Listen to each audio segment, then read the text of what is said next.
हरे कृष्ण।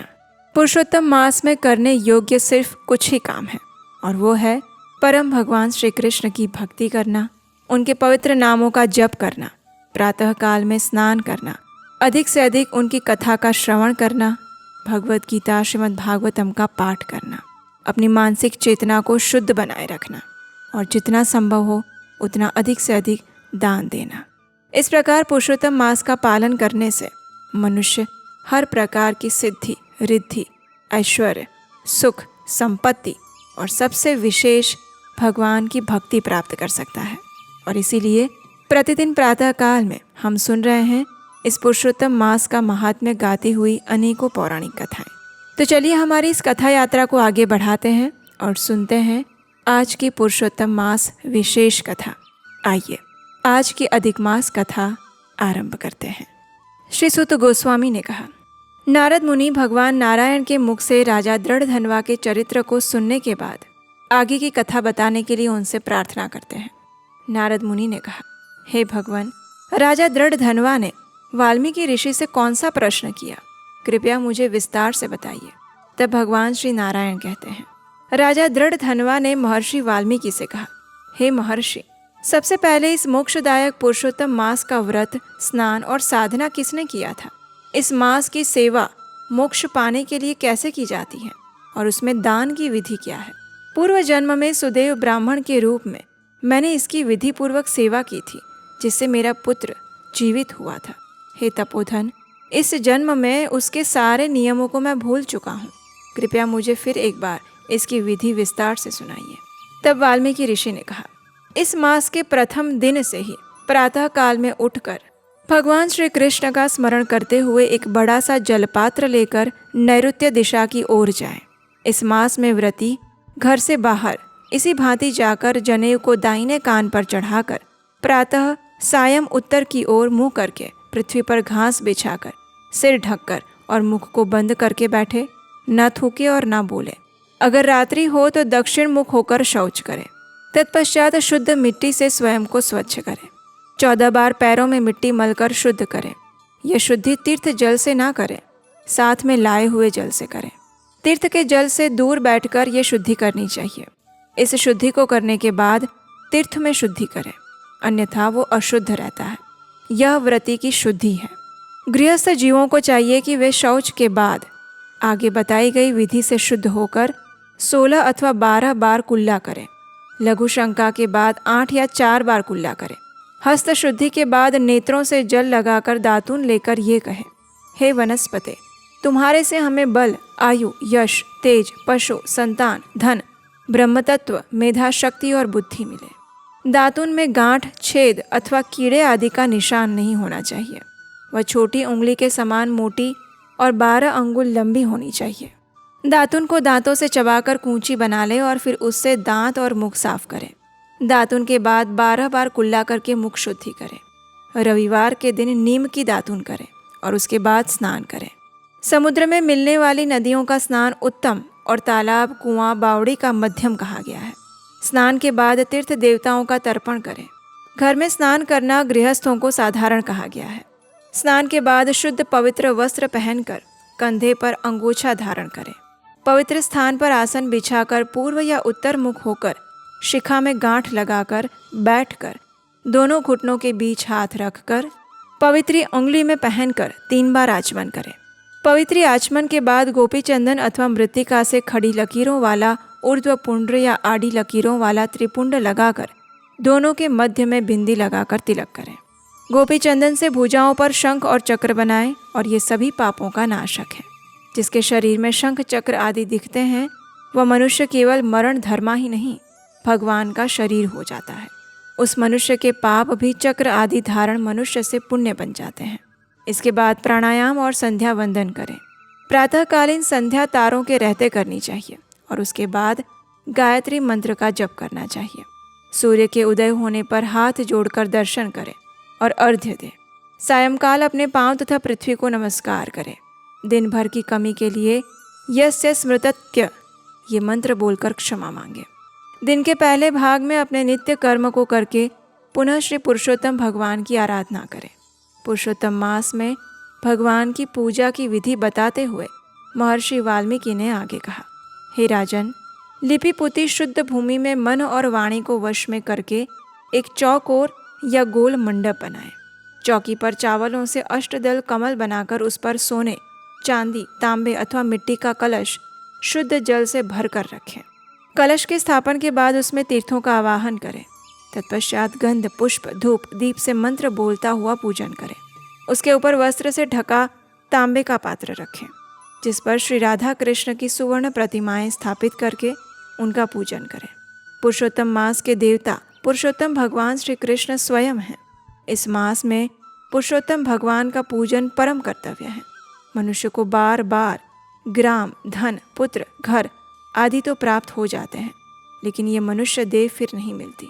इसलिए इसकी धर्म के लिए रक्षा करनी चाहिए। माता, पत्नी, पुत्र, पिता आदि कोई भी सहायता नहीं करते, केवल धर्म ही सहायक है। हे राजन, बुढ़ापा सिंह के समान मनुष्य को डराता है। रोग और व्याधि आदि पूर्व शत्रु हैं। आयु फूटे हुए बर्तन में पानी के समान प्रतिदिन शनय शनय कम होती रहती है। ये लक्ष्मी लहर के समान चंचल है। यौवन फूल के समान मुरझाने वाला है। सांसारिक सुख स्वप्न के समान निरर्थक है। इस प्रकार धन, ऐश्वर्य, मान और सांसारिक सुख सब चलायमान है। अतः इनसे वैराग्य प्राप्त करके धर्म करने में लग जाए। जिस समय धन, मन और दान लेने वाला योग्य पात्र मिल जाए, तब मनुष्य को दान देने में देर नहीं करनी चाहिए। इसी में बुद्धिमानी है। बहुत से धन से तो होने वाले अनेकों धर्म हैं, लेकिन पुरुषोत्तम मास में किया गया थोड़ा सा भी धर्म महान फल प्रदान करता है। स्नान, दान और भगवत कथा में बैठकर भगवान का मनन करते रहना चाहिए। केवल इतना किया हुआ धर्म भी बड़े भारी दुख से मनुष्य को बचा लेता है। जिस प्रकार हाथी के पांव के निशान में सभी जीवों के पैर समा जाते हैं, उसी प्रकार सब धर्म भी पुरुषोत्तम मास के धर्म में समा जाते हैं। श्री गंगा जी की समानता कोई भी नदी, कल्प वृक्ष की समानता अन्य वृक्ष और वेदों की समानता सभी शास्त्र भी मिलकर जिस प्रकार नहीं कर सकते, उसी प्रकार कोई अन्य महीना पुरुषोत्तम मास की तुलना या उसकी समानता नहीं कर सकता। पुरुषोत्तम मास के देवता स्वयं भगवान पुरुषोत्तम हैं। इसीलिए श्रद्धा और भक्ति से इसका पालन अवश्य करना चाहिए। तो आज की इस अधिक मास कथा में इतना ही। इस मास की कथा श्रृंखला की अगली कड़ी में हम कुछ और कल जानेंगे, लेकिन उससे पहले आइए सुनते हैं इस अधिक मास में सुनी जाने वाली एक और पौराणिक कथा श्रीमद् भागवतम से। क्या आप जानते हैं, पुरुषोत्तम मास में की गई छोटी सी भक्ति भी कई गुना फल देती है। लेकिन अगर नियम सही ना हो तो इतने दुर्लभ महीने का पूरा लाभ नहीं मिल पाता। और ये पवित्र अधिक मास अब अगले 3 साल बाद आएगा। इसलिए हम लाए हैं एक संपूर्ण अधिक मास गाइड ई बुक, जिसमें आपको मिलेगा हर नियम, हर कथा, व्रत विधि, मंत्र और कंप्लीट गाइडेंस। अभी तुरंत अपनी ई बुक प्राप्त करें, लिंक नीचे डिस्क्रिप्शन बॉक्स में मिल जाएगा। आइए अब हम सुनते हैं इसी अधिक मास में सुनी जाने वाली एक और सुंदर पौराणिक कथा। प्राचीन काल में द्रविड़ देश में एक महान और पराक्रमी राजा राज्य करते थे। उनका नाम था राजा हड़धनवा।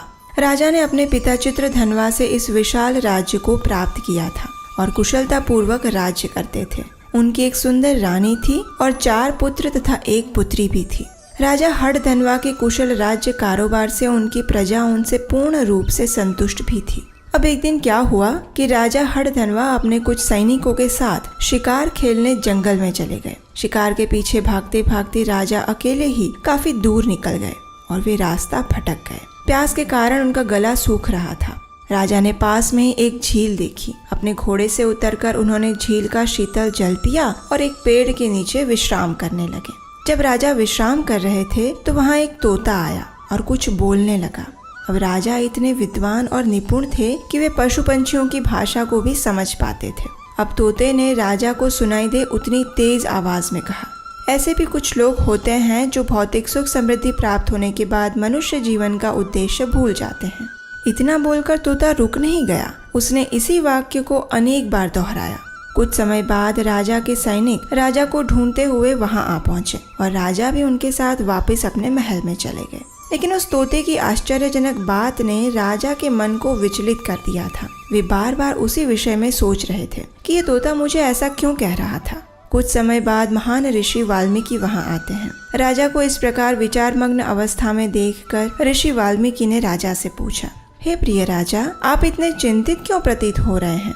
ऋषि के प्रश्न को सुनकर राजा ने उस दिन के संपूर्ण घटनाक्रम का वर्णन कह सुनाया और राजा ने ऋषि से कहा, हे ऋषिवर, मेरे मन में यही प्रश्न बार बार उठ रहा है कि वह तोता ऐसा क्यों बोल रहा था, उसकी बात के पीछे क्या मर्म छिपा हुआ था। मैं इस बात को समझ नहीं पा रहा हूँ।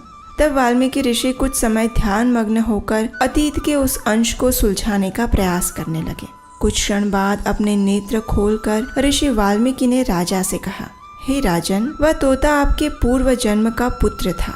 बस इतना कहकर ऋषि वाल्मीकि राजा के पूर्व जन्म की एक कथा सुनाने लगे और वो कथा इस प्रकार थी।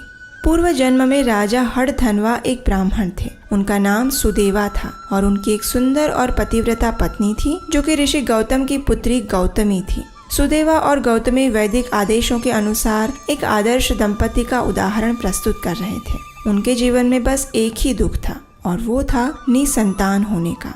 अनेक वर्षों तक प्रतीक्षा करने के बाद ब्राह्मण सुदेवा ने एक दिन अपनी पत्नी से कहा, इतने वर्षों के बाद भी हमें पुत्र प्राप्ति नहीं हुई है। मेरा दुर्भाग्य तो देखो कि मेरी मृत्यु के पश्चात मेरा तर्पण करने वाला भी कोई नहीं है। इसलिए अब मुझे लगता है कि मुझे अपने इस शरीर का त्याग कर देना चाहिए। सुदेवा की बात सुनकर उसकी पत्नी गौतमी, जो कि अत्यंत विद्वान और धीर थी, उसने अपने पति को सांत्वना देते हुए कहा, हे मेरे प्रिय पतिदेव, आप ये किस प्रकार की बातें सोच रहे हैं? आप एक वैष्णव हैं और एक वैष्णव कभी भी इस प्रकार विलाप नहीं करता। क्यों न हम पूर्ण पुरुषोत्तम भगवान श्री हरि की आराधना और तपस्या करें। अगर वे हमारी तपस्या से प्रसन्न हो जाएंगे तो अवश्य ही वे हमें पुत्र प्रदान करेंगे।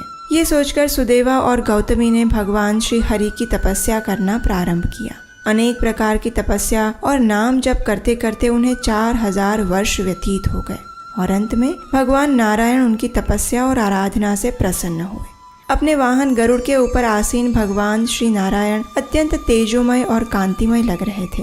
उन्होंने सुदेवा से कहा, हे ब्राह्मण, मैं आपकी तपस्या से प्रसन्न हुआ हूँ। बताइए आपको क्या वर चाहिए?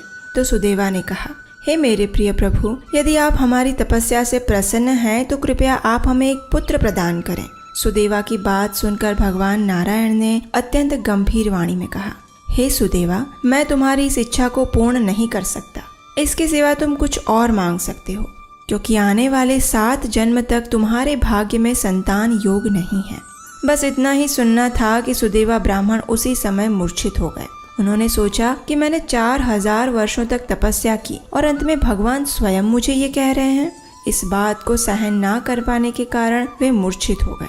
अब देखिए, भगवान से भी ज्यादा कृपालु भगवान के भक्त होते हैं। सुदेव ब्राह्मण को इस अवस्था में जब गरुड़ जी ने देखा तो वे सुदेवा के पास जाकर उन्हें उठाने का प्रयास करने लगे। उन्होंने भगवान से कहा, हे प्रभु, आप तो करुणा सिंधु हैं, कृपया आप इस ब्राह्मण को एक पुत्र प्रदान कर दीजिए।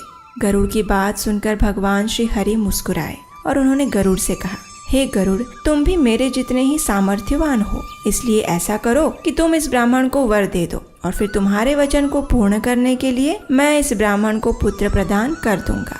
ये सुनकर गरुड़ जी प्रसन्न हो गए और जब कुछ समय बाद सुदेवा ब्राह्मण की चेतना वापस आई तो गरुड़ ने उनसे कहा, हे ब्राह्मण देव, आप चिंतित ना हो, मैंने भगवान से प्रार्थना की है और वे अवश्य ही आपको एक पुत्र प्रदान करेंगे।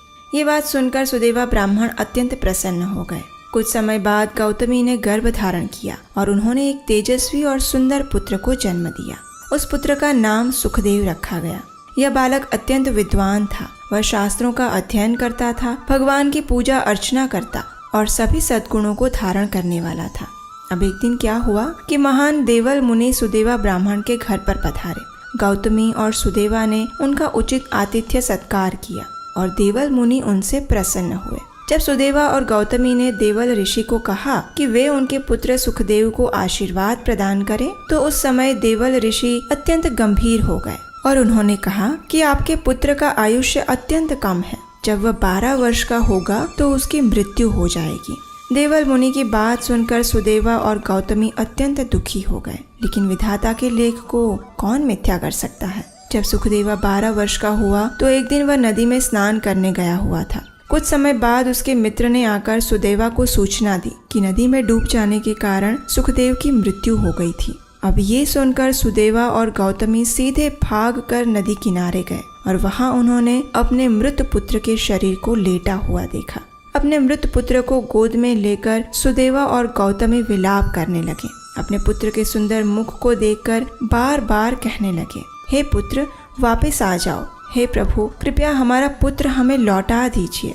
जब सुदेवा और गौतमी इस प्रकार अपने पुत्र के शोक में संतप्त थे और रो रहे थे, उस वक्त अत्यंत भारी वर्षा शुरू हो गई। ये दोनों पति पत्नी अपने पुत्र मोह में इतने लिप्त थे कि वे लगातार अपने पुत्र का शोक कर रहे थे, रो रहे थे और भगवान को आर्तनाद से प्रार्थना कर रहे थे। इस प्रकार बिना कुछ खाए पिए दिन रात भगवान से प्रार्थना करते हुए और रोते हुए 1 महीना बीत गया और उन्हें पता ही नहीं चला। अब उनका सौभाग्य ये था कि ये 1 महीना पुरुषोत्तम मास का था, तो इस प्रकार से उन्होंने अनजाने में ही संपूर्ण पुरुषोत्तम मास के दौरान उपवास, भगवान की आराधना और तपस्या की थी। इसलिए 30वें दिन भगवान नारायण उनके समक्ष प्रकट हुए और उन्हें वर मांगने के लिए कहा। तो सुदेवा और गौतमी अपने पुत्र की ओर देखते हुए उसे पुनर्जीवित करने के लिए भगवान से याचना करने लगे। उनकी प्रार्थना सुनकर भगवान ने उस ब्राह्मण पुत्र को आशीर्वाद प्रदान किया कि ये बालक 12,000 वर्ष तक जीवित रहेगा और उसके बाद वह मेरे धाम में वापस आएगा। भगवान की बात सुनकर सुदेवा ब्राह्मण और गौतमी अत्यंत प्रसन्न हो गए और उनका शेष जीवन अत्यंत सुखपूर्वक व्यतीत हुआ। यही सुदेवा ब्राह्मण जब राजा हड़धनवा बनकर आते हैं तो उन्हें अपने आध्यात्मिक उद्देश्य का स्मरण करवाने के लिए भगवान ऐसी व्यवस्था करते हैं कि उनका ही पूर्व जन्म का पुत्र, जिनसे वे अत्यधिक आसक्त थे, वही आकर उन्हें आध्यात्मिक जीवन का संदेश प्रदान करता है और वो भी तोते के रूप में आता है। तो इस प्रकार राजा हड़धनवा अपनी आध्यात्मिक प्रगति के प्रति सचेत हो जाते हैं, आने वाले पुरुषोत्तम मास का पालन करते हैं और जीवन के अंत में भगवत धाम वापस जाते हैं। तो ये थी आज की पुरुषोत्तम मास विशेष कथा जो हमें प्राप्त होती है पद्म पुराण से। ये कथा आपको कैसी लगी ये हमें नीचे कमेंट बॉक्स में लिखकर बताना मत भूलिएगा और आपके अपने चैनल को सब्सक्राइब करना तो बिल्कुल भी मत भूलिएगा। तो चलिए सर्व मनोरथ पूर्ण करने वाले कल्प वृक्ष के समान इस परम पवित्र पुरुषोत्तम मास का पालन करते हैं और अपनी आध्यात्मिक उन्नति के मार्ग में अग्रसर होते हैं। की रूपे पाइब सेवा मुई दुराचार, श्री गुरु वैष्णवे रति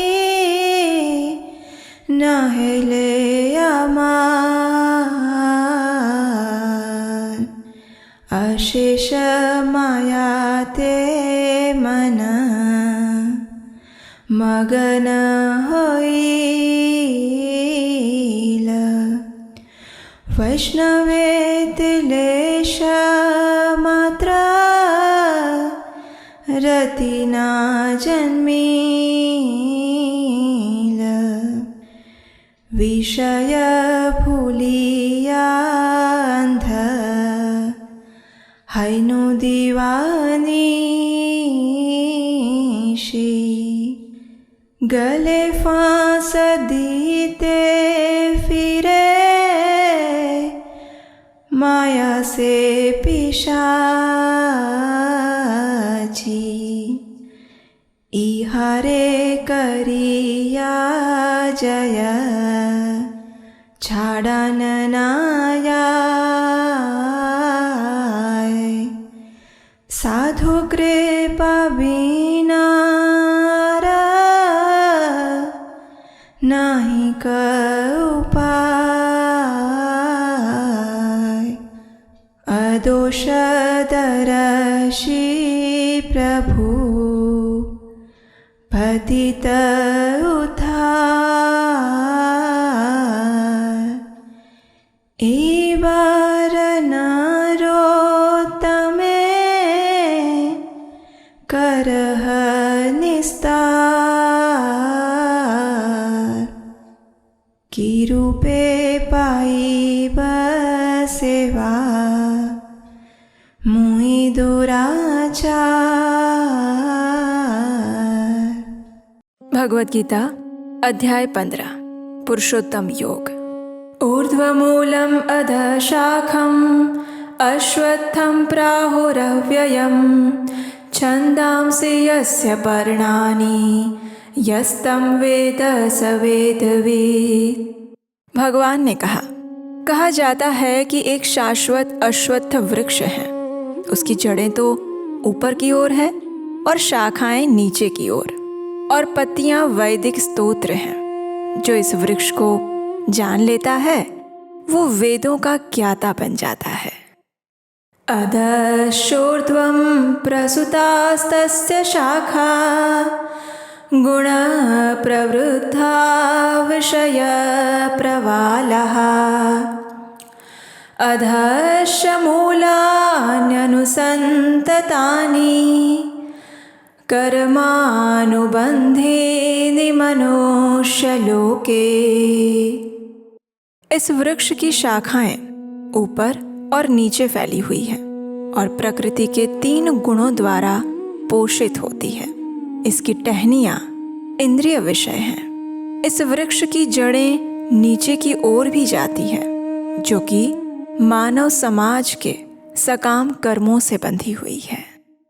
न रूपमस्येह तथोपलभ्यते नान्तो न चादिर्न च सम्प्रतिष्ठा अश्वत्थमेनं सुविरूढमूलम् असङ्गशस्त्रेण दृढेन छित्त्वा ततः पदं तत्परिमार्गितव्यम् यस्मिन् गता न निवर्तन्ति भूयः तमेव चाद्यं पुरुषं प्रपद्ये यतः प्रवृत्तिः प्रसुता पुराणी।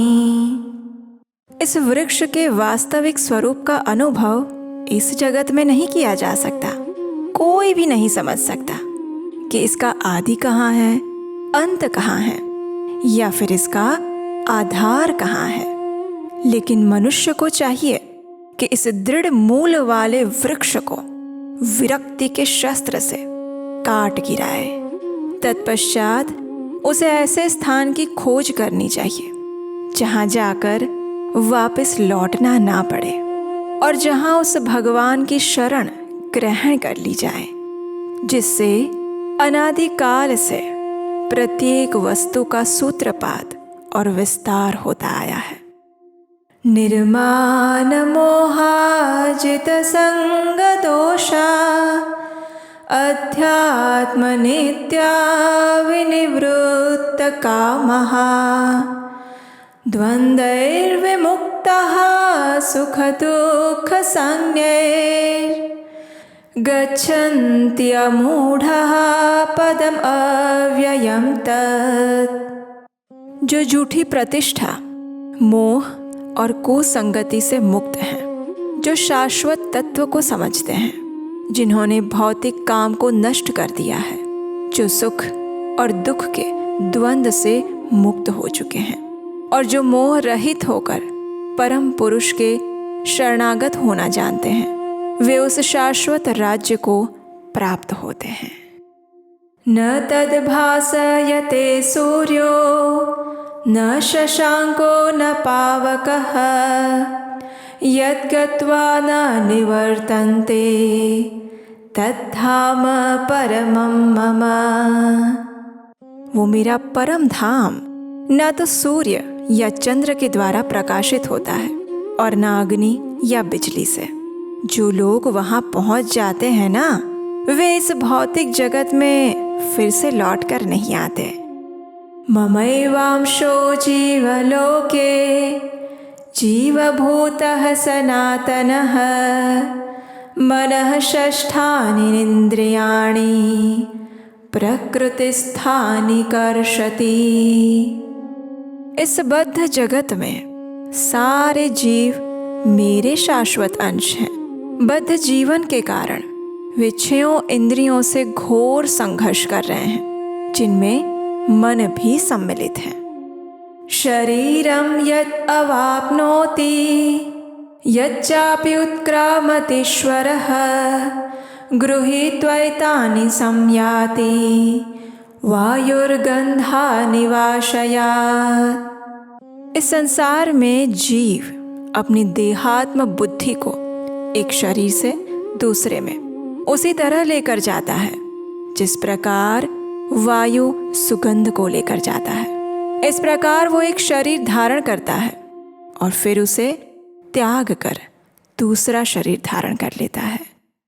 श्रोत्रम चक्षुः स्पर्शनम च रसनम घ्राणमेव च अधिष्ठाय मनश्चायं विषयानुपसेवते। इस प्रकार दूसरा स्थूल शरीर धारण करके जीव विशेष प्रकार का कान, आँख, जीभ, नाक और स्पर्श इंद्रिय प्राप्त करता है जो मन के चारों ओर संपूजित रहता है, और इस प्रकार वो इंद्रिय विषयों के एक विशिष्ट समुच्चय का भोग करता है। उत्क्रामन्तं स्थितं वापि भुञ्जानं वा गुणान्वितं विमूढानानुपश्यन्ति पश्यन्ति ज्ञानचक्षुषः। मूर्ख लोग ना तो समझ पाते हैं कि जीव किस प्रकार अपना शरीर त्याग सकता है, ना ही वो ये समझ पाते हैं कि प्रकृति के गुणों के अधीन वो किस प्रकार के शरीर का भोग कर रहा है। लेकिन जिसकी आंखें यानी कि उसके नेत्र ज्ञान में प्रशिक्षित होते हैं वो ये सब कुछ देख सकता है। यतन्तो योगिनश्चैनं पश्यन्ति आत्मनि अवस्थितं यतन्तापि यकृतात्मानः नैनं पश्यन्ति अचेतसः।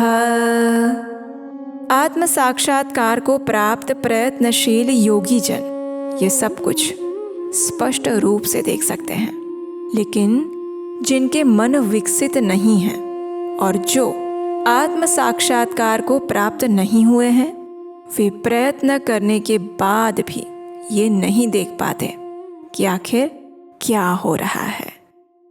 यदादित्यगतं तेजो जगद्भासयते अखिलं यच्चन्द्रमसि यच्चाग्नौ तत्तेजः विद्धि मामकम्। सूर्य का तेज जो सारे विश्व के अंधकार को दूर करता है वो मुझसे ही तो निकलता है।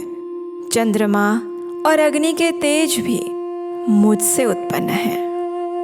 कामाविश्य च भूतानि धारयामि अहम् ओजसा पुष्णामि च औषधिः सर्वः सोमो भूत्वा रसात्मकः।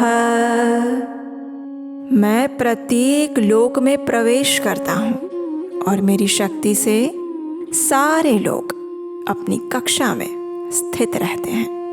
मैं ही चंद्रमा बनकर समस्त वनस्पतियों को जीवन रस प्रदान करता हूँ। अहं वैश्वानरो भूत्वा प्राणिनां देहम् आश्रितः प्राणापान समायुक्तः पचामि अन्नं चतुर्विधम्। मैं समस्त जीवों के शरीरों में पाचन अग्नि यानी वैश्वानर हूँ और मैं श्वास प्रश्वास प्राण वायु में रहकर 4 प्रकार के अन्नों का पाचन करता हूँ। सर्वस्य चाहं हृदि सन्निविष्टो मत्तः स्मृतिर्ज्ञानमपोहनं च वेदैश्च सर्वैरहमेव वेद्यो वेदान्तकृद्वेदविदेव चाहम्। मैं प्रत्येक जीव के हृदय में आसीन हूँ और मुझसे ही स्मृति, ज्ञान और विस्मृति आती है। मैं ही वेदों के द्वारा जानने योग्य हूँ।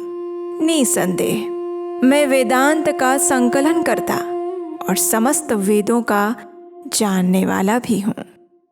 द्वाविमौ पुरुषौ लोके क्षर अक्षर एव च क्षरः सर्वाणि भूतानि कूटस्थो अक्षर उच्यते। जीव दो प्रकार के होते हैं, च्युत और अच्युत। भौतिक जगत में प्रत्येक जीव च्युत यानी कि क्षर होता है और आध्यात्मिक जगत में प्रत्येक जीव अच्युत अक्षर कहलाता है। उत्तमः पुरुषस्त्वन्यः परमात्मेति उदाहृतः यो लोकत्रयम् आविश्य बिभर्ति अव्ययः ईश्वरः। इन दोनों के अतिरिक्त एक परम पुरुष परमात्मा भी है जो साक्षात अविनाशी भगवान है और जो तीनों लोकों में प्रवेश करके उनका पालन कर रहा है। यस्मात् क्षरम् अतीतः अहम् अक्षरात् अपि चोत्तमः अतोऽस्मि लोके वेदे च प्रथितः पुरुषोत्तमः। चूँकि मैं क्षर तथा अक्षर दोनों के परे हूँ और चूँकि मैं सर्वश्रेष्ठ हूँ, इसीलिए मैं इस जगत में और वेदों में परम पुरुष के रूप में विख्यात हूँ। यो मामेवम् असम्मूढ़ः जानाति पुरुषोत्तमं स सर्वविद् भजति मां सर्वभावेन भारत। जो कोई भी मुझे संशय रहित होकर पुरुषोत्तम भगवान के रूप में जानता है, वो सब कुछ जानने वाला है और इसीलिए हे भरत पुत्र, वो व्यक्ति मेरी पूर्ण भक्ति में रत होता है। इति गुह्यतमं शास्त्रम् इदम् उक्तं मया नघ एतत् बुद्ध्वा बुद्धिमान् स्यात् कृतकृत्यश्च भारत।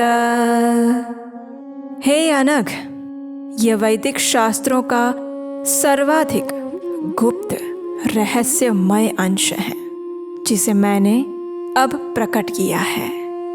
जो कोई भी इसे समझता है वो बुद्धिमान हो जाएगा और उसके समस्त प्रयास संपूर्ण हो जाएंगे। और इस प्रकार भगवद गीता अंतर्गत 15वां अध्याय श्री पुरुषोत्तम योग समाप्त हुआ।